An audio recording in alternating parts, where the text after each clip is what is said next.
Telangana news today में आपका खैर मकदम है। आइए देखते हैं आज की हेडलाइंस। मैं हूं बुशरा मलिक। औरंगाबाद असला जब्ती मामला, उम्र कैद की सज़ा पाने वाले बिलाल अहमद की जमानत हाई कोर्ट ने मंजूर की। खूब बारिश की वजह लोगों के घरों में पानी आ गया, रोड ब्लॉक हो गए, लोगों को काफ़ी परेशानियों का सामना करना पड़ा है। पॉपुलर फ्रंट ऑफ इंडिया को बदनाम करने के लिए साजिश की जा रही है, अनीस अहमद। दिल्ली में मुस्लिम ताजिर ने बीवी बच्चों समेत खुदकुशी कर ली।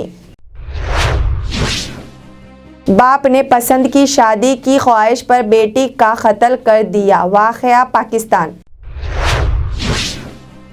नुपुर शर्मा की ताईद में पोस्ट तहरीर करने पर जान से मार देने की धमकी, खातून समेत 3 अफराद गिरफ्तार, वाक़या न्यू दिल्ली। गुजरात मॉडल के बाद अब मध्य प्रदेश के भी विकास देख लो, सीएम साहब की बड़ी बड़ी बातें थी। फजर की नमाज को जाने वाले शख्स को गोली मार दिया गया, उत्तर प्रदेश के बुलंदशहर में वाक़या।